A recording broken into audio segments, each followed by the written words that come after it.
भगवान श्री कृष्ण के विचार। इस संसार में कुछ भी स्थायी नहीं है। संतुष्ट मन इस विश्व का सबसे बड़ा धन है। कर्म किए जाओ, फल की चिंता मत करो। भगवान प्रत्येक वस्तु में, प्रत्येक जीव में मौजूद है। आत्मा अमर है, इसीलिए मरने की चिंता मत करो। आत्मा का अंतिम लक्ष्य परमात्मा में मिल जाना होता है। संसार नहीं, उसका मन किसी का दोस्त या दुश्मन होता है। बड़प्पन वह गुण है जो पद से नहीं, संस्कारों से प्राप्त होता है। व्यक्ति या जीव का कर्म ही उसके भाग्य का निर्माण करता है। वर्तमान परिस्थिति में जो तुम्हारा कर्तव्य है वही तुम्हारा धर्म है। मन बहुत चंचल है, जो इंसान के दिल में उथल पुथल कर देता है। जब वे अपने कार्य में आनंद खोज लेते हैं, तब वे पूर्णता प्राप्त कर लेते हैं। प्रबुद्ध व्यक्ति के लिए गंदगी का ढेर, पत्थर और सोना सभी समान है। आपके कर्म ही आपकी पहचान है, वरना नाम के हजारों इंसान हैं। धर्म केवल कर्म से होता है। कर्म के बिना धर्म की कोई परिभाषा ही नहीं है। अहंकार करने पर इंसान की प्रतिष्ठा, वंश, वैभव तीनों ही समाप्त हो जाते हैं। जीवन में कभी भी किसी से अपनी तुलना मत कीजिए। आप जैसे हैं सर्वश्रेष्ठ हैं।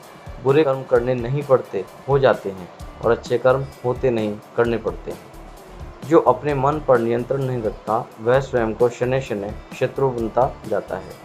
बुद्धिमान व्यक्ति को समाज कल्याण के लिए बिना अकसित के काम करना चाहिए।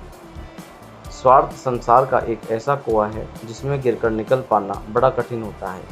सेहत के लिए योग और किसी की जरूरत पर सहयोग, दोनों से ही जीवन बदलता है।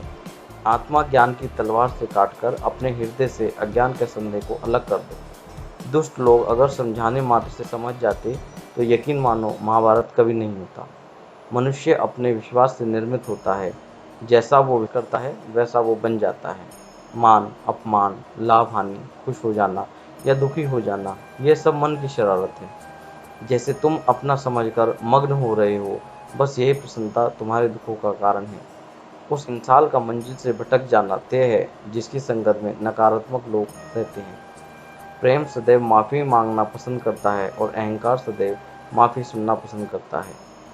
सिर्फ दिखावे के लिए अच्छा मत बनो। मैं आपको बाहर से नहीं बल्कि भीतर से जानता हूँ। जो इस लोक में अपने कर्म की सफलता की कामना करते हैं, वे देवताओं का पूजन करते हैं। व्यक्ति जो चाहे बन सकता है यदि विश्वास के साथ इच्छित वस्तु पर लगातार चिंतन करे। शब्द उतने ही बाहर निकलने चाहिए जिन्हें वापस भी लेना पड़े तो खुद को तकलीफ ना हो।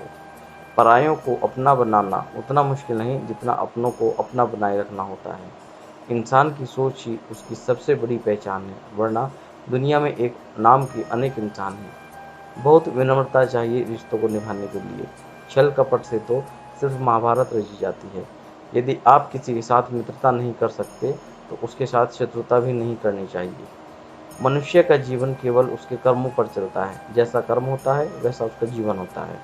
मन अशांत हो तो उसे नियंत्रित करना कठिन है, लेकिन अभ्यास से इसे वश में किया जा सकता है। दिव्यता केवल शक्तिशाली होने में नहीं, बल्कि वास्तविक दिव्यता दूसरों में शक्ति जागृत करने में है।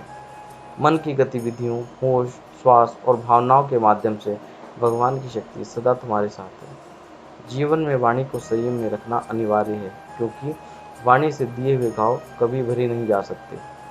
जब हम स्वयं जीवन के शिल्पकार हैं, तो चलो हम अपनी मुश्किलों को हराते हैं, जीवन में मुस्कुराते हैं। एक बार माफ़ करके अच्छे बन जाओ, पर दोबारा उसी इंसान पर भरोसा करके बेवकूफ़ कभी ना बनो। ना हार चाहिए, ना जीत चाहिए। जीवन में अच्छी सफलता के लिए परिवार और कुछ मित्रों का साथ चाहिए। रिश्तों को निभाने के लिए वक्त निकालिए। कहीं ऐसा ना हो जब आपके पास वक्त हो तो रिश्ते ही नहीं बचे। वह जो इस ज्ञान में विश्वास नहीं रखते, मुझे प्राप्त किए बिना जन्म और मृत्यु के चक्र का अनुगमन करते हैं। लोग आपके अपमान के बारे में हमेशा बात करेंगे। सम्मानित व्यक्ति के लिए अपमान मृत्यु से भी बदतर है। जो दूसरों की तकलीफ़ों को समझते हैं, जिनमें दया है, दिल से अच्छे हैं, उन्हें दोबारा जन्म लेना नहीं पड़ता है। जीवन में आधे दुख इस वजह से आते हैं क्योंकि हमने उनसे आशाएं रखी जिनसे हमें नहीं रखनी चाहिए थी। जीवन में समय चाहे जैसा भी हो, परिवार के साथ रहो। सुख हो तो बढ़ जाता है और दुख हो तो बट जाता है। इस संसार में मूर्ख व्यक्ति, अधर्मी, अज्ञानी व नास्तिक प्रकृति का व्यक्ति मेरी शरण स्वीकार नहीं कर सकता। ज्ञानी व्यक्ति को कर्म के प्रति फल की अपेक्षा कर रहे अज्ञानी व्यक्ति के दिमाग को स्थिर नहीं करना चाहिए। अपने जीवन में कभी न कभी किसी को आनंद में वचन ना दे, ना क्रोध में उत्तर दे और ना ही दुख में निर्णय ले।